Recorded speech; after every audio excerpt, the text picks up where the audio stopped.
Now, the Bram Weinstein Show on Washington's new home for sports, ESPN 630. Hey, babies. Hey, babies. Hey, babies. Babies. Hi, everyone. Hi, everyone. I will apologize. I will run out of gas. I don't know when. I flew back, right after the game last night, so we pulled into my house. I made CJ drive me home because my car's messed up. I actually feel bad about it, but somebody had to do it. It was either him or Julie. I knew Julie would go do it. One of them got to take me home. No Ubers available. I didn't want to find out. Yeah. 5 a.m. I didn't want to find out. That's why I told CJ, I'm like, I don't need to find this out. You're taking me home. I had car troubles, and I had to just leave my car. I didn't want to take it to Dulles and find out it exploded, before I get off a plane at 4 a.m. So I Ubered out to the airport, and then I'm like, some sucker's taking me home. So I made CJ do it, and I'm beat because it's like I've slept 2 hours. These trips are brutality. And you can't sleep on planes, right? Is that correct? Yeah. I'm one of those head bob people. I can't get comfortable, and then my head bobs a million times, keeps waking myself up. Yeah. All right, you want to hear from Ron Rivera today? Here he is live off of the loss to the Seahawks yesterday on ESPN 630. Later, because we got in so late, we got in around 5 o'clock this morning, so most of the guys have probably just come in or came in just a little bit ago, and so we really haven't gotten a full evaluation yet of everybody. And then with yesterday's performance and looking back at the defense especially, did you feel that was more execution? Were there different calls or things that should have been done? What was your instinct there? Well, the biggest thing more than anything else, and I kind of felt it yesterday and kind of got a chance to look at it and look at some of the numbers, and we got to be better on first and second down situations. We put ourselves in a couple of really good third down situations, and we were able to convert, and we held them 4 for 14. But there were some first and second down things that we got to get better at, and it's collectively we have to be better overall. We're playing a number of different guys now, especially after last week, and there's some cohesion that has to come. Guys have got to come together and work together, and so it's a little bit of that more than is anything else. But again, it's collective. We all have to be better. Hey, Ron, sticking with the defense, the number of big plays allowed, and it's been a lot over the years. I know last year the second half wasn't nearly as bad, but over the years it has been. How do you put your finger on that as to what's going wrong there? How much of that goes to coaching, goes to players, and when you assess that? Well, I think a lot of when you look at it goes to really a collective thing, and more than anything else it's guys doing the things that they need to do, us putting them in the position to have success. And it's unfortunate that we as a whole haven't done the things that we needed to do at the right time. I mean, it's difficult because we've had opportunities to win football games, and part of it is taking advantage of the takeaway battle. I mean, we've had balls that have been out there that we didn't finish it up. I mean, we missed a couple of opportunities to have a couple of interceptions yesterday that was disappointing, and so we've got to continue to battle and get better at it. And then when you look at what Sam has done, if you go back to the beginning of the year and someone tells you Sam is doing this at this point in the year, what kind of season would you think you would be having at this point? Well, if everything was coming together, you'd like to think we'd be better than we are right now. But you are what your record says you are, and with the number of games we have left, it's obviously we've got to make hay. We've got to start winning football games and at a more consistent rate, obviously. Ron, last week we talked about finding the way that the run game fit into the offense. Do you feel like that continued yesterday? I thought it did, especially when later in the game when we put a couple of really good runs together, it opened up some things offensively, and we scored on our last two series to give ourselves a chance. And what stood out to you that Sam maybe did differently or that he showed progress in yesterday? Well, I'll tell you, to be honest with you, there's not a lot of things that are standing out that all of a sudden you go, oh, wow, that's new. Because I think he's gotten to a point where he's done a lot of good things. He's putting a lot of things together. He's still growing, he's still learning, and by no means is he there. But, again, it's some consistency because we had a little bit of a lull where we didn't convert. I think it was like 3 or 4 series in a row, and we had opportunities to convert as an offense, and we didn't. So, some of that has to happen. I mean, you've got to be able to be consistent throughout the game. You know, start fast, play smart, and finish strong. I mean, that's what we've got to be able to do. And in that little lull where it's 3 or 4 series in a row where we're going out after 3 or 4 snaps, you know, we've got to be more consistent with that, and that's all part of the growth as well.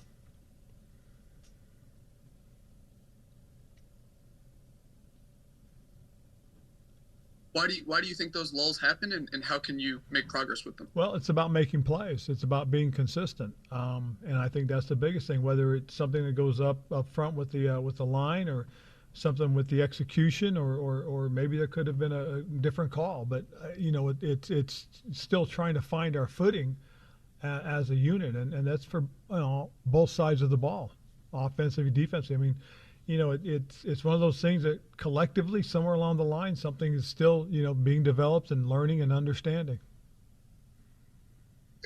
For Benjamin St. Juste in particular, I know he had 2 penalties on that. I think it was the second to last drive there. Do you say anything to him after that? Is that it, or are you just kind of let him work through that? Well, you let him work through it for the most part. You just tell him just continue to compete. I mean, it's tough because for as much, you know, for the penalty they called on him, you know, to sit there and look at as much contact as being allowed, you know, you almost wonder, you know, why would that be called at that time? I mean, compared to some of them that weren't. I've got about 3 or 4 that I'm going to send in and ask if I can get explanations on these as to why they weren't called or why they were called, just so I can see if, you know, where the consistency is. And right now, there's not a lot of consistency in the calls that are being made, or not made for that matter. What could he have done? That aside, they called the penalty. So what could he have done better to lessen the chance of a penalty being called in that situation? Well, I think for the most part is just the fact that there was contact. The thing I struggle with is if you look at it, you'll see that the receiver puts his hand on him just as much. You know, and again, it's as you sit there and you talk about, is he getting an edge? At what point is the contact leading to an individual having an advantage over the other? That was one of the criteria that when I was on the coaches committee that we talked about. That needs to be one of the criteria, so whether you have a penalty or not. For as much contact's being allowed and hand fighting that's being allowed, if a guy's gaining a true advantage, well, that ball was thrown high and away, and I'm not sure if anybody had an advantage right there when that ball was thrown. Hey, Ron, when you talk about guys getting opportunities, what do you make of Percy Butler's kind of growth throughout the season and the plays he's been able to make? I think that's one of the guys that's gotten a lot of opportunities. You know, obviously with the injury to Defoe, he's had to step up, and again, he's still growing and learning. But with his athletic ability, his ability to run, you know, you'd like to see him continue to grow and show you what he's capable of, which he's doing. He made a couple of really nice plays on the ball. He did miss a tackle in one situation, and it's one of those things that, again, he's got to understand, you know, he's the topper. He's the guy that's got to put a lid on it and kind of allow play to continue. And so he'll continue to work at that and understand and learn his angles. I mean, he's a good young player that's got a bright future in this league. Hey, Ron, when you go back and look at the hiring of Eric, and more specifically, you guys were obviously a more run-focused team last year. We spent part of the offseason discussing being a run-first team, and then you have this big shift where it's pass-heavy very much. How much was that about you just wanting to make the switch versus, hey, once I just talked to Eric, decided he was the guy, I was willing to make the switch? I think it was a combination of those things, you know, because when I started out, you know, looking for a new coordinator, you know, I had a number of candidates. I had about 11 or 12 in total. Looked at a lot of resumes, and then had a number of interviews that I brought guys in and spent a lot of time with them. And one thing you did see was you did see from a lot of these guys is the pass, especially the quick game, the quick passing game. A lot of them consider it the extended handoff. And, you know, we really seem to be getting that in sync an awful lot, the quick throws. The throws to the backs. I mean, how many times did our backs catch the ball in the flat? How many times did our backs catch just running a little simple circle out of the backfield? So to look at it and say, you know, that's just an extended handoff, that kind of goes along the way with running the ball.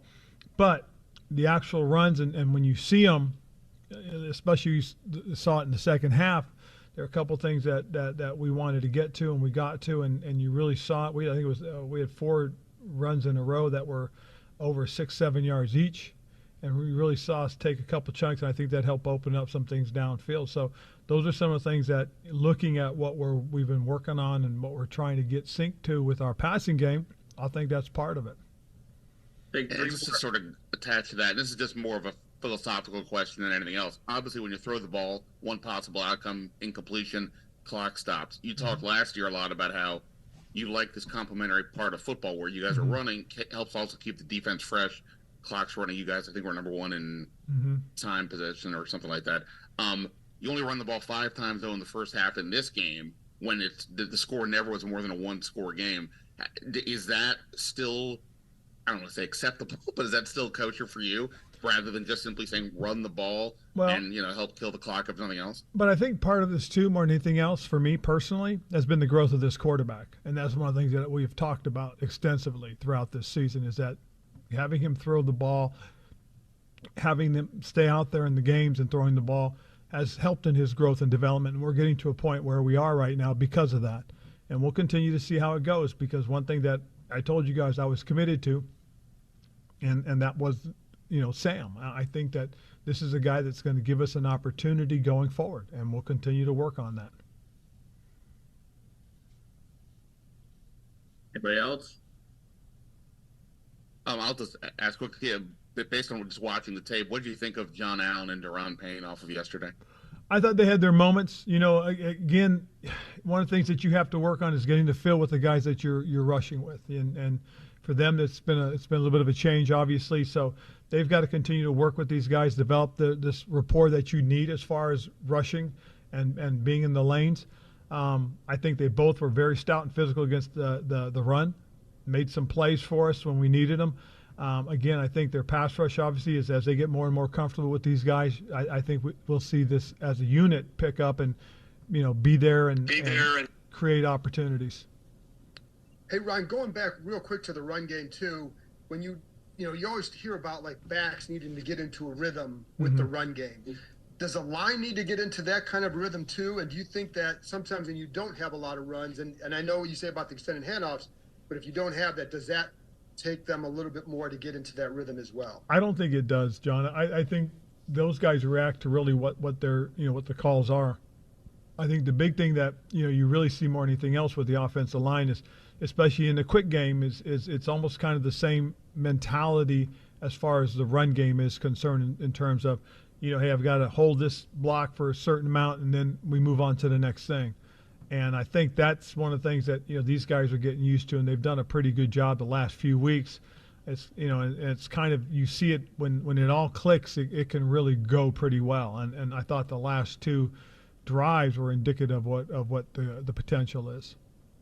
All right. Thanks, Coach. Appreciate it. Okay, so that was Ron Rivera live off of the loss to the Seahawks yesterday. We'll take a quick break. We'll do a full recap next. Bram, watch the show ESPN 630, the Sports Capital. We're doing all Seattle music now? Is that what we're doing now? Nah, just how do you just that one? Yeah. Just that one? Can I make a request then, if that's what we're doing? Sure, yeah. Take a Lithium from Nirvana, Lithium? please. All right, sure. Yeah. All right, oh, man, heartbreaker. God, Sam Howell deserves better than this. I mean, this is like the 3rd time, right? He did it against the Eagles. Last play of the game. They could have gone for 2 and a win. Get to that in this one for a second. Could have gone for 2 and a win. I'm not going to be revisionist. I thought they should have. And I'm not even, they did lose the game. I thought they should have just because. Yep. In this case, it's a little bit different. He twice threw touchdown passes in the 4th quarter in this game and lost. Yep.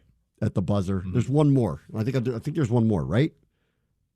Maybe not. It's running together in terms of bad losses. Well, I mean, the Giants game was terrible, but Dotson dropped that pass at the 5-yard line. Right. Yeah, you're exactly right. Yeah. So I don't know. They might have scored. They might not have. Yeah. What was the other one? Terry dropped 2. That was the Eagles game. That was the second Eagles game. Home Eagles game. Yep. Home Eagles game. Terry dropped 2 in a row. They weren't great throws, but he dropped 2 in a row, which was unusual. They hit him in the hands. Dotson had the one in the Giants, Yep. and he had the Eagles loss where he did score at the end. That's right. And he had this one where he scored twice in the fourth quarter, including once in the final minute on an all-time throw in the middle of the field. Yes. And he lost. Yep. He deserves better than this. I mean, I'm all for gushing about him too. This is ridiculous what he's doing right now, and I'll get to all the bad stuff in a minute. Sure. But that's the good thing here. No, they've made a bet on him, and the bet's cashing in big time. And he deserves to have a better record than this. No, 100%. The fact that you're arriving to this is pretty much what I'm getting at here. If you have listened to me on this show, I've not endorsed Howell heavily. I've just been waiting to see. He's the guy. I mean, after yesterday, he's the guy moving forward. Yeah. And he is. I mean, if you're not look, I'm traumatized because I'm a Commanders fan in my 30s, and I've never seen a franchise quarterback. So when these things happen, I'm very hesitant to jump on the bandwagon and say, this is the guy, this is the guy, this guy. No, this time we've got him. Like, he's going to be their franchise quarterback. I don't know for how long, and do I hope this goes for a while? I do, but if you are not convinced off of yesterday's performance, I don't know if you're trauma bonded with the team or what, but no, he's good. We've got the guy. He's the guy to build around. So I didn't want to go too crazy either. I still don't. I don't even want to go. I think he's the guy too, but I don't want to. I don't want to go too crazy because I'm old enough to remember 6 months ago when everyone said we were stupid for not trying to get Lamar Jackson, and so things change and things change quickly in this league too. I mean, Geno Smith wasn't playing very well. He had a great year last year, got comeback player of the year, and then this year, dicey. Pedestrian. I mean, dicey. Yeah. Really dicey. Things change really fast. It's easy to throw to wide open guys. I would go ask Tua about this, or Jalen Hurts for that matter, where it's very up and down, and then it's good, or ask Dak about this, where one year everyone's like, oh my God, he's great, and the next year, we got to get rid of him. So, things change and everything, but we have a guy that he's a gamer. I mean, he's a full-on gamer. He reminds me a lot of Heineke, except with a much better arm, far more accurate. Yep. I said this back in the offseason. I go, this is the most accurate guy we've had here since Kirk Cousins. I love his disposition, everything about him. Like he's never stacking up bad days. It was all the really right qualities, and obviously he had this incredible, backdrop of having how much he played at a D1 Power 5 conference and put up the numbers that he put up. And I'm like, this guy's got a shot. But until he plays and he's put in these moments, you don't know. That's right. And that's why I didn't want to go too far either way about it. I'm like, you know what? I like what I see, but until he's put in these situations, I don't know. And he's been put in these situations over and over and over, and he keeps coming through. And he came through again yesterday, and I feel for him because he deserves to have a better record than this. Yes, correct. Exactly. I mean, we've been saying this for years. If we just had a franchise quarterback, yes. And here we are with a guy who's having, I don't know whether it's going to be 5 to 10 years like John Allen said, but for the right here and now, he's having an astounding electric year. His record shouldn't be 4-6. He's got the wrong record. I feel for him. No, 100%, especially because all we said was, they just need to score over 20, and all of a sudden this defense is going to rack up wins. Well, no. We know who's letting the other side down, and it's not the one we thought it would be, honestly. The PR crew at the Commanders put out a stats thing after every game. Have you seen all these? I saw about him? But through, 11 games now? With all of his numbers, Sam Howell. 11 starts, because there's only been 10 this year. Tied for 10th in franchise history with 300-plus passing yard games. 10th in franchise. It's a 92-year-old franchise.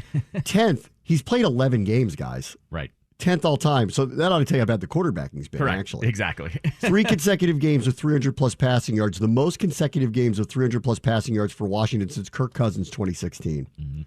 8th player in NFL history to have 4 games of 300-plus passing yards in their first 11 career games. First to do so since Joe Burrow and Justin Herbert.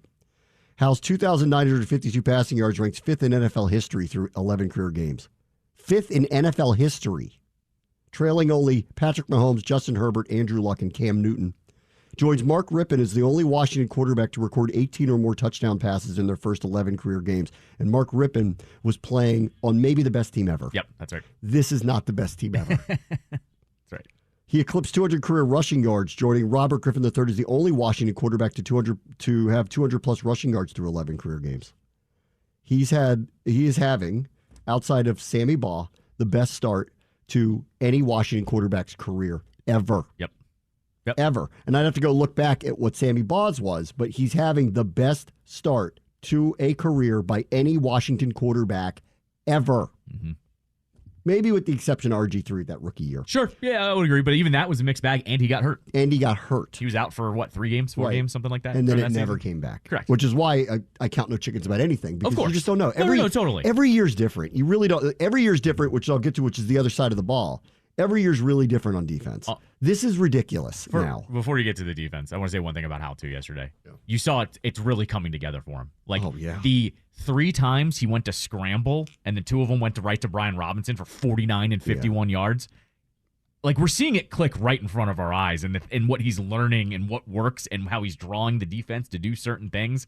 That's what I'm most impressed by. That's why both of those plays were busted plays. Correct. Both of them were outlet passes. Yep. The first one, watch his arm angle. That was a Mahomes play. It was ridiculous. If his name was Mahomes and he was wearing a Chiefs jersey, we would see it on all the highlight reels today. But because it's him and he's on the Commanders, it's not opening get up. But it was ridiculous. It was insane. He's clearly clutch. Yes. Like, this has happened over and over in the fourth quarter. Over and over and over. That throw to De'Ami Brown was unbelievable. Yes. Unbelievable. Good play by De'Ami to get it in, too. That was a great run. Unbelievable. And he's not scared to throw it to anybody. Yes. This happened with Pringle last week, where he's just chucking it up to him when he needed to chuck it up to him. It's there. It's right there. And that's why I feel for him. He should have a better record than this. Yes, he's the one guy I feel bad for him. Like, he's listened to all this. You're not this, you're not that, you're not this. And he just keeps coming back, playing really well. He's taken the second most sacks in the league, or most personal sacks, second most team sacks. He got hazed first half of the season, and he's been great. I mean, beyond great, beyond expectation. He's had me jumping out of the booth, multiple times now at the end of the game. It's not his fault they lost yesterday at all. That's right. I mean, 29 of 45, 312. Did have the fumble. Sure. It's the one time, like, he's got a little of this RG3 in him, too, where I'm like, get down, Just dude. Go down. Yeah, for sure. You had the first down, man. Get down. Yep. You don't need to be Josh Allen. Yep. You don't, because look what happened to him. He broke his elbow last year. Look what happened to RG3. Like, you've been hit enough. Yeah. Well, but guess we what? know you're tough. Go down. Here's the best part about it, though. Yeah. That dude seemingly doesn't make the same blatant mistakes twice, which means next time he's running. It is the second time this year, though, that he was extremely careless with the ball. There was the sack early in the first game. There was a sack, fumble, touchdown. He was really careless with the ball, and that ended up being a touchdown. And then this one was, all you got to do is go down. You have you could slide, you just go down. You had the first down by 8 yards. Like, it wasn't even close. You'd already passed sticks by a mile. Go down. On that one. I just don't want him taking any more hits either, really. Fast on that one. He was trying to protect the ball. He just happened to be surrounded by 4 Seahawks or 3 Seahawks. Go down. And it popped out. You're not Brian Robinson. Correct. Go down. Correct. Yeah, right. Totally. Even he fumbled a week ago. Go down. Yeah, go down. Sure. So there's that. But he was outstanding. Yes. Again, I thought it was I think it was at one point in the fourth quarter where I looked up and it was 26-19, or it was 26 all. And I go, Terry McLaurin and Jahan Dotson have 2 catches for 14 yards and it's 26 apiece. Yeah. I never thought I'd say that. Right. That ought to tell you where this guy's at. He will put it where it's supposed to go. Yesterday, it's very loud in that place. It is as advertised, a very tough place to play. The field was slick. I mean, bad slick. It cost them on the long play with Kenneth Walker because Danny Johnson slipped. Right. Antonio Gibson fell multiple times, slipped. A number of Seahawks did too. That field was slick. It was really rough. And then, the rain comes in and out there. So it's bad, and they're as advertised. It's an incredible venue. Their fan base is incredible. It is loud. It's for real loud in there. And he handled it, and they brought all sorts of intricate blitzes at him. He was fine. He took everything that was given to him. He didn't force it anywhere. He's getting better and better and better, yes. And I wish his record was emblematic of the way he's playing. He's going to be a top 5 passer this year if things stand. That's right. And he's going to be not in the playoffs. Which is rare. Insane. That's rare. Rare. So all these years we've been saying, give us this guy, give us this guy. We have him this year. They're not going to make the playoffs with him. Right. Exactly. He may end up top 5 passer. Not going to make the playoffs with him. Mm. That's a tough pill to swallow. It is. It really is, because I've been waiting for this guy to come along for a long time, and he's doing it in real time, and we're still losing. Correct. It's tough. It's really tough. I mean, once again, though, I think it's worth reiterating. If he's the guy, and I think he is, that's a huge check off the list for what's going into the offseason. Oh, no doubt. And I mean, I know there's, games left, but still. Yeah, there's a long way to go, and the season's not over. For this franchise, though, if this problem is solved, it's like, oh my God, finally. I mean, the crazy part is the worst game he played was against the Giants, who he plays this weekend. That was the worst one he had. Correct. Yeah, that was the worst one offensively in general. Yes. So we'll see. Yeah. So there's the good news. He was good. Robinson had the first 100-yard receiving game for a running back since Chris Thompson. So it was a long time that's happened. Of course, there were a couple fluky plays, but whatever. Right. I'll take them. Whatever. They were Mahomesy plays. Yes. Really. Yeah. The throw to Gibson to tie the game the first time in the first quarter was an amazing throw. Unbelievable throw. Yeah. Like he's just so on it. I mean, it's been a pleasure calling it. I mean, really, I've been waiting for this for a very long time. What I loved about Heineke, what I loved calling his games was he was such a gamer. Like it was so easy to root for him. Yeah. But he didn't have this skill set. He didn't have that arm strength. And so there was always this ceiling. He was just like plucky, well-liked. He's a gamer. He's going to have a couple magic plays, and he's going to he's never going to give up. He's going to hang in there, and that's what I loved about him.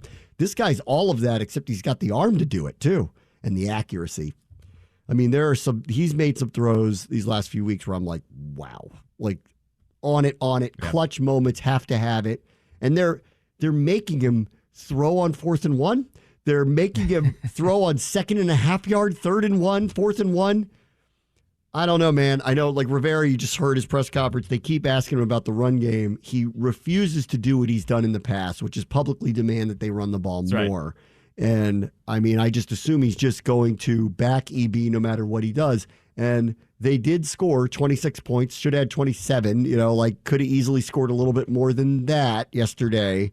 So I guess it's hard to sit here and overly complain about it, but the flow of the game feels off, and I think that there's just a lot of moments in the games where there are these lulls, and it's, I think, because they literally walk away from the run game, and this is now no matter the team you're playing and no matter the course of the game and how it's playing out. That was Washington led the entire first half. It was a one-score game the entire first half, and they ran the ball 5 times. Yeah, right, exactly. 5 times. Yeah. Against a team that, I don't know, I'm like screaming into the wind. I'm like, you guys are allergic to this. Did you watch Seattle on tape the last few weeks? Baltimore rushed for almost 300 yards on them. The week before, Cleveland ran the ball 40 times, and it was only because of a crazy turnover did they lose. The week before, Arizona, who's got no run game whatsoever, pre-Kyler coming back, had over 5 yards of carry against them, and it was Connor real was runs. Out, I think. Connor was out. Yeah. They didn't even have Some guy I've never heard of. Yeah. Some guy I never heard of. And we just, we're not going to do that. We're good. We're good. We're not going to do that. I don't really totally understand that. Yeah. And I get why Rivera, he's the one who picked EB and wants EB to succeed. And I don't think we know what's going on here and whatever this palace is happening, whatever's happening in the palace. I don't know. I've said this from January. I don't know what's going on in the palace. Yeah, there's a lot, there's Game of Thrones happening in here. I don't know what's up, and maybe we'll get the answers by the end of all of this, like when it's all over. Like I said from the get-go, it's going to be a weird year. But like in the past, Ron Rivera has publicly stated, I want us to run the ball maybe a little bit more than we have, and he won't even do that. When pressed on it, he won't do it. Right. And I don't know, I think Brian Robinson is one of these players where he needs to get the ball a little bit more. He's one of these guys that gets better as the game goes along. I think, late in the game, they finally did start running the ball, and they were shoving it down their throat. And I'm sitting there going, I don't know what we're so allergic to here. And to pass it off and say, well, it's an extension of the run game to throw the ball, sort of. Right. It's kind of not, too. The only thing kind of not. The only argument I could see is if they are literally saying out loud, but they're not saying it out loud. But if we hear it this week, you heard it here first, is if they start going to their company line of, oh, well, we're passing to set up the run in the second half. It's the only thing I could think of that's what they're doing. But that just doesn't even really make that much sense with this offense that they're running either. And not to mention, I don't know. They were talking about on the broadcast, it was Mark Sanchez was caller, and I forget who was actually calling the game on TV, but they were talking about how it is a zone running scheme and how they haven't looked as comfortable as the coaching staff has liked. But in the second half, they handed it to Robinson, and Robinson looked fine. He was taking carries and ripping off 5, 6, 7 yards. I don't understand why they're not going to it more early and often. Yeah, I don't either. But the offense really, largely, again, I don't want to overly complain about 26 on the road against that team and scoring late when they really needed to. I do think that we could refine this and there'd be a better flow. And I still feel like there's some kind of aversion to running the ball that I don't totally get or understand, but all right, whatever, you guys do you. The other side of the ball is a wreck. And I don't know. I'm so surprised by this. This is the story of the season. Well, there's 2 stories. It's Hal has emerged beyond beyond expectation. I hoped he would be good. I didn't think it would be this. So that's the good news. Yep. Like, that's the really good news here. The bad news is, like, I don't know what happened to the defense this year, and it's not going to get fixed, obviously. It's too late. Maybe it will this weekend because they're playing a team that looks like they shouldn't be playing NFL football right now. That's right. They've turned into the Wizards. Like, this isn't good. They're going to have 4 air balls in 3 minutes. It's going to be bad. Yet they beat this team already this year, though. They did. This feels a little different. Like, when Vegas says the Commanders are a 10-point favorite, that ought to tell you how bad it must be for that team right now. I haven't watched this Dallas game yet. I assumed it was going to be ugly. It was every game break. They were going to that game and showing touchdowns. I assumed it was going to be really bad. I mean, they traded off Leonard Williams, so their D-line's not going to be the same. They've got a third-string quarterback who lives with his parents, no offensive line whatsoever, and Micah Parsons. I mean, it stunk of this is going to be really bad. Like, they couldn't make the spread big enough yesterday for that game. And so Washington's got literally no excuse here, which is the worst thing on earth for them. But they have literally no excuse. What could go wrong? So, are they playing the Bears on Thursday night? Again, so this week, all right, can it be better than it's been with the defense? It better be. Yeah. I mean, obviously, they're going to be playing a beyond defeated team. They should win, and they should do it handily, and they should handle this team. So then we'll see on Thanksgiving against Dallas if there's any fix to this. And I'm not unlike with I'm just going to stop screaming in the wind about running the ball because what's the point? They clearly aren't going to do it. It's not who they are anymore, and so we might as well just get used to they are a 60-40 at worst pass run team unless they somehow have a huge lead on somebody, and then maybe EB would be like, fine. Right. But at this point, that's what they are. Defensively, they are what they are now, and I don't think it's going to get fixed. Yep. I'm shocked. This is the same thing I would have said yesterday. I knew this was going to be a shootout. I knew the score was going to be high. They were making fun of me on the broadcast when it was like 9-9, and they were like, "See, where's the shootout?" And I go, "Wait till you see what the final score is. You'll see." Like, we can't stop people from having big plays. They're going to hit a couple on us. I already know it. I don't know when, and I don't know to who, but the matchups aren't good. We can't. God, that was probably our best coverage game of the year for about 3 quarters. Yep. Exactly. Probably. Yeah, but you're waiting for the dam to break. I mean, it's and every game. The Kenneth Walker touchdown was unfortunate. Danny Johnson slipped. Yep. And so he couldn't make a play. Walker's fast. And then Percy Butler, second week in a row, he needed to make a stop that he didn't make. That's right. Second week in a row. He was the one. It was really bad defense on the Stevenson run for a touchdown, but Butler was the last line of defense. He just totally missed the tackle and whiffed it. Yeah. Same thing happened here. Correct. And so I was waiting for it. I didn't know when it was going to happen. I thought it'd be over the top too. I jokingly said this because Percy Butler was, making a few plays, but had a couple mistakes. And I go, watch, he'll be one of the high PFF grades. And literally today, it was the best game of his career by PFF. And I'm like, I don't buy these numbers anymore. Yeah. I just don't. But yeah, I know. It's like, what do these grades mean at this point? What do these grades mean? Because I'm like, I'd take note of who makes a mistake or two, and they just don't factor into the game essentially. I will also go back to John Allen was a little more active this week than he has been in recent weeks. Yeah. Your best players need to lead your team. And our defensive tackles are our best players on defense, and they're just not having the impact that they had in recent years, either singularly or in most cases last year, together. The reason why their defensive line was so good last year and that their defense ranked the way it ranked was those two were blowing up plays every single game, both of them. Yep. Payne had outrageous numbers, and I remember going into it going, I do not expect him to have 11.5 sacks again. That's a crazy number for a defensive tackle. But if he has a ton of quarterback pressures and a bunch of tackles for loss and all that stuff, it'll be the same. It's just to have those numbers for sacks. I'm barely calling the guy's name. Yeah. A few times a game, Allen was more active and blew up a few more plays, but they needed to have their pass rush show up for the first time, and it needs to be more than 1 to 2. It didn't again. Yeah, it's not there, and I'm not going to blame not having Montez Sweat out there. I'm just not going to do it. At some point, you've got to do better than this. They finally did have some calculated blitzes that, in most cases, worked. Same thing though. It was too little, too late. It was too little, too late. I literally said it to you Friday when we did the show, where I said, hopefully he doesn't realize it in the third or fourth quarter when they have to do it. And there it was. They weren't getting to him, and he took too long. They are reliant on the front four getting the job done on their own, and they haven't the entire year, no matter who the front four is. Exactly. It doesn't matter who it is. They have their moments. I like Tuhill. He's got a great motor. He makes a couple of plays. He's not Montez Sweat. So, you're not going to get an effective rush like that. And I want to see What does he feel like after 5 straight games where he gets 50 defensive plays? That's going to be different than what he's had in the past. Like, you can't take for granted the amount of plays Sweat, Young, those guys play, and now they're just gone. You don't have that caliber of talent out there. Let's see what happens 4 weeks from now when Casey Tuhill's playing 50 snaps a game. It's going to be different for him. James Smith-Williams unfortunately got hurt. James Smith-Williams is very good as an edge-contained rusher, but he doesn't get a lot of sacks. He's not going to make that kind of impact. So it demands that they rush more, and they had a few calculated ones that really worked out for them. They don't do it enough. They rely way too much on this front four. And if John and Duran are not going to be able to kind of single-handedly or collectively blow plays up on their own, which they're not doing regularly at all anymore, they're helpless. Right. Really is what it is. Right. They're kind of helpless. Like, Jamin has really good moments and then some scary moments. The corners, I thought would be better than this. Like, but they're also a little hung out to dry. Correct. Frankly. Correct. Like, I don't want to kill St. Juice was bad at the end of the game yesterday. Largely, he was very good up until the end.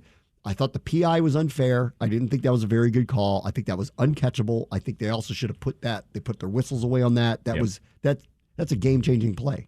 Like, they altered the game on that play. I thought that was a bad call. But whatever. The other stuff wasn't. The face mask wasn't. The other stuff wasn't. Yeah. And he also, at the end of the game in London, talked about this openly on the broadcast, but he's like, Benjamin St. Juice can't do the things that he did in coverage on those plays. You have to take away the inside, and he just didn't. And St. Juice admitted this after the game. So he had a bad end for sure, which was too bad because I thought he was pretty good considering who the matchup was. Those 3 receivers, I walked in going, I know we're going to have to score 30 to win because we give up too many big plays. And this, you could argue, collectively, outside of maybe the Eagles, is the best set of skill position players we've played all year. Yeah, I would agree. With those 3 receivers and Walker and Charbonnet, that's the best set of skill position guys we've played. And we can't cover anybody else. Correct. We couldn't cover Drake London. Yeah. Like, we're going to have a hard time here. I knew we were going to get hit at some point. And I guess it's just not fixable at this point. Yeah. Which you couldn't have sold me on that. I thought for sure going in, I was convinced. I don't know how good they'll be, but they'll be good. The baseline is they're, top 10, but maybe they're not, they're not number 3. You would never have convinced me they're going to be the worst scoring defense in the league. I never would have believed that coming into the year. If somebody would have pitched out there the percent chances of the defense being bad, I would have gone less than 50%, but I don't think I would have been as shocked just because it seems to be an every other year thing. That's what it is. It's strange. It really I is. agree. It's hard. It's really hard to understand, frankly. I will take a quick break. I want to talk about the Forbes ejection and some of the other things as well. Bram, watch the show, ESPN 630, the Sports Capital. I like Seattle. It's a great town. I'd like to thank the team. They took us to a team event at the top of the Space Needle. That was so fun to do that. Pretty awesome. It was really cool. I'll talk about, I went to go see Penix live. Yeah. Because I went to the Washington-Utah game, so I got to see what I assume is going to be the Heisman Trophy winner live. I got to see him play. That was fun. Great stadium. I'll tell you about that next hour. I just want to make one observation. I saw where, because not just you went, but a lot of the other. Ben, JP. But I don't saw know who else. I saw where they were sitting, and then I saw where you were sitting. Yeah. Was that not you weren't sitting in the cheap seats? Correct. That's I just, So I saw your view and I go, yeah, I know Bram. Bram got the good seats. And then I looked at theirs. I'm going to go. They were way out there. They were, then Keim's like, I'm undercover. And I'm like, do you have any oxygen up there? like you want to sit up there? He's trying to pull, well, I like to sit up here and see the whole field. And I'm like, I'm not watching the all 22. I came to the game. I want to see the game. Yeah, he told me where he's set because he and Ben had already bought tickets. Okay. And I go, and I'm like, I want to go. And he's like, all right. He's like, go buy it because they were cheap. It was not expensive to get in. And he goes, I think he spent like $50, $60. Okay. It wasn't bad. Yeah. And I'm like, oh, okay. I'm like, where are you sitting? And he told me, and I looked at it and I go, I'm not sitting up there. And he was like, you can get a ticket in our section. I'm like, yeah, I bet I can. It's like, and he's like, well, the other ones were more expensive. And I go, watch this. And I'm like, if you paid $50, $60 for this, watch what I'm going to get. And for $20 more, I'm sitting 7 rows off the field. Right, the whole time I'm like, suckers. You guys are suckers. Why would you want to sit up there? And then, of course, Ben's like, hey, are there any open seats down there? Yeah. Yeah, there are. They're benches. There wasn't even seats. It was like old school. Got it. Okay. Like bleachers. Kind of. The whole stadium was old school bleachers. So you stand the whole game. That's weird.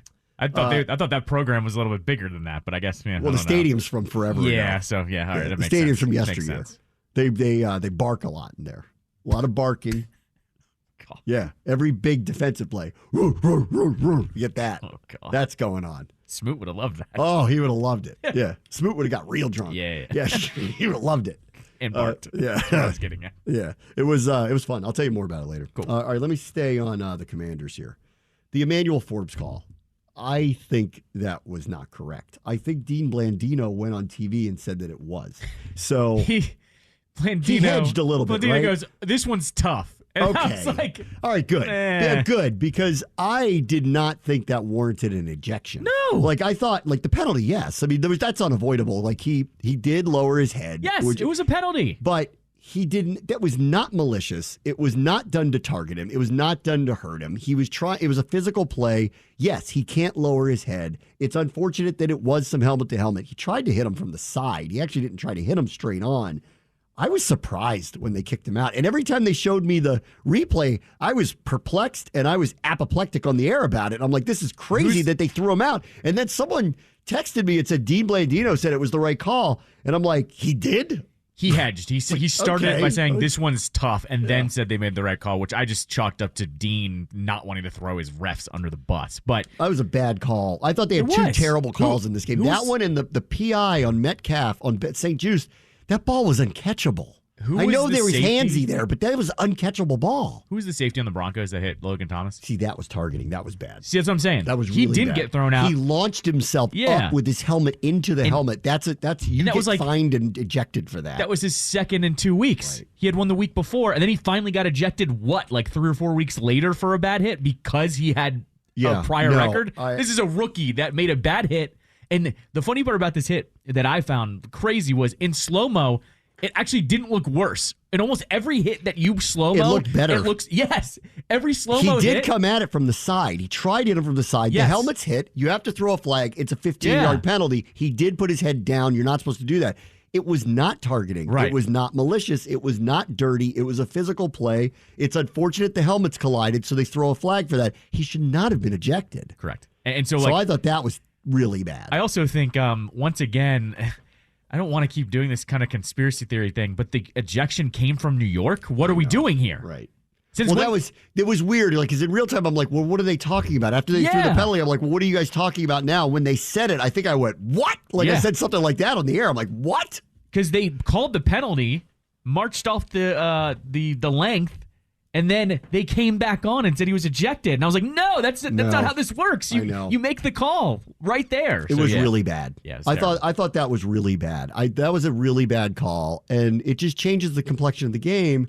And I'm sitting there like, I was worried about him going in anyway, because I'm like, you can't hide him in this one. Like, you got to play him and you can't hide him. They have too much speed. Their receivers all three of them are very fast. So, like, you got no choice. You have to play him. And I'm like, where is he going to end up? And I'm sure they're trying to get DK on him, because they take some shots on him because they're not going to think he can cover him. And yet at the same time, now he's off the field and you're like, well, that's ridiculous. Right. And it happened so early in the game. I'm like, that's ridiculous to do that. So I didn't like that call. I thought that was really bad. I thought the PI call on St. Juice late was bad. Mainly, yes, he was kind of jostling with him, but that was an uncatchable pass. There's no pass interference on an uncatchable pass. Right. And I thought Rivera was right to get as apoplectic as he did, because I was too. I'm like, the game's on the line, guys. You can't make a call like that. Correct. Exactly. It was ridiculous. I thought it was really, really, really bad. So that stuff happened. Outside of that, I don't know a lot of great things to say about the defense beyond that. I mean, they gave up 489 yards. Right. They gave up, I don't know how many 15-plus yard plays. It must have been 12 of them.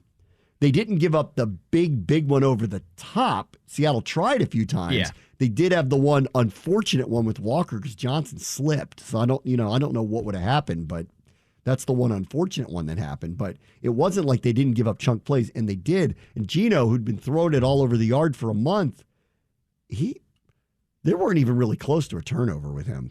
They had the one play where Tuhill came around the edge and got a hand on the ball, and Payne almost intercepted it. But that was more of a kind of a lucky. There was no like they should have picked this off or they should have picked that off. In fact, I thought Gino was actually more elusive than I thought he would be. They couldn't get a hand and keep it on him is essentially what happened. He's better, actually, when he moves. Yeah. He's better than he is in the pocket. If you can get him to extend the play in the pocket, he's danger time. He'll throw the ball to you. Not like Mac Jones, but he'll throw. We saw the end of that yesterday. That was funny. We officially saw Bill Belichick lose his mind. Correct. Yes. Did you hear Zappy's quote after the game too? On the fake spike? Yeah. No. Was he like, I can't believe we did that? Well, they kept asking him questions because he was available after the game, and he finally just said, "I can't say what I want to say." Yeah, because he's like, I haven't played all year, and they asked me to do a fake spike. So you got to be kidding. Right. Anyway, so I don't know. I don't know what to say. I don't think the defense is going to get fixed. I think it's too late. I was hoping that it would. I did like that they'd only given up. I know they given up a ton of yards, a ton of plays, but it was under 20 points 3 of the last 4 weeks, and I was hoping we could get the same thing here. I knew we were going to have a hard time doing it. I didn't like our matchups, and that's why I felt the whole time. I'm like, they better figure out how to get a pass rush one way or the other, or they're going to just give up too many big plays, and it's going to hurt them in the end. And that's what happened. Right. Too many big plays over and over and over. They didn't get enough pressure on Geno Smith. Geno Smith is waiting to throw you an interception. They didn't give him the opportunity to do it. The pockets were too good. I don't know. Guys. We haven't really discussed it, but I think you and I both agree, so this will be fast. The decision to just kick the point. We're on agreement there that was the right call. Oh, let me do that. Yeah, just real quick. Guys, there were 52 seconds left in the game. Exactly. You realize if they don't make the 2-point conversion, Seattle sits on the ball. That's right. Right. Exactly. And if they go down the field and kick a field goal, you lose anyway. Right. If you make it, they still do the same thing. This is not the Eagles game. I saw Rivera you told me because I didn't really see the social media fallout because we were on the West Coast. I was in the locker room and all this stuff. I did hear it. I was in the press conference and I heard it get asked, and I was like, huh. I guess off the Eagles game. The Eagles game was the last play of the game. He had previously said that he would do that on the road. He didn't do it this time. I didn't like his excuse for why he didn't do it. Anyway, it was, all right, we go for it here. We make it, we win. We don't make it, we lose. But it's one play, game over. Yep. That's not what would have been the case here. There was too much time on the clock. I'll defend Rivera on that. Whoever asked that and anyone's having the fallout of it, I don't think he did the wrong thing. I think you kick the extra point and you tell the defense to get a stop in the last 52 seconds. And they didn't. That's right. Exactly. And they didn't. Yep. I had no problem with it. I didn't either. I have plenty of problems with plenty of things. That's not one of them. Yeah.